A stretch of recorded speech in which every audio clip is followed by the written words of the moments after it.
A Plus Racing. We're still working on our Econo build Spec Miata, but I thought of something about a month ago and I wanted to try it, and I think it's going to work out great. So here's the plan. The plan is to modify the door panel so that I can still use half the door panel.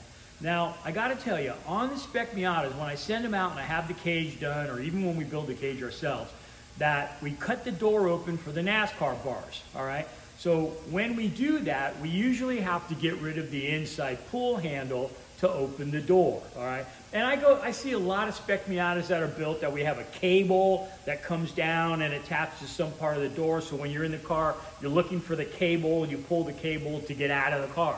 I mean, I've seen some Spec Miatas, but you can't even get out of the car. You have to reach around outside and pull the handle to open the door. So what I was doing in the past was taking the driver's side door panel and removing the pad from it and bolting that pad to both NAs and NBs. It doesn't fit an NB very well. You have to grind in and make some modifications, but then we just bolt the thing on. And that way, at least all that sticky, gooey stuff that's on the door doesn't get on you, and there's some kind of padding right there on the door. But I came up with this idea. What if we used the original door panel and trimmed it shorter and still left the door handle in place? So what it's going to look like, it's going to look like this, all right? So we don't have the cage in yet, but I measured, and the cages usually come about right here. So what the plan is to use the original door panel. I added a strap here to pull it.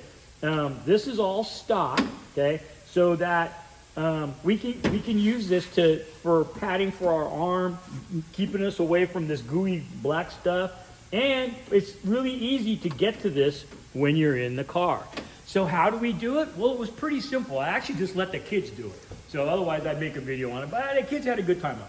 So what we did is we took the original door panel and we pulled back this black fake leather here. We pulled it back away from this particle board, and then I had the kids draw a line and cut the particle board, and then just use some regular spray adhesive on it, sprayed both ends, let it dry for a minute or two, and then pulled the excess over, so it ended up looking like that. All right, so this one here goes on the passenger side, and we still get to use the original door handle with the little trim, so it makes it look nice and clean, all right? So I think this is a good idea, and I think it's gonna work out great. We'll know when we get the cage in. So anyhow, I wanted to shoot a little video on that. It's a cool modification that I think that, you know, is gonna come in handy later on. And it was free because I already had the door panels, all right? Okay, hey, thanks for watching. We're gonna come back with another video shortly.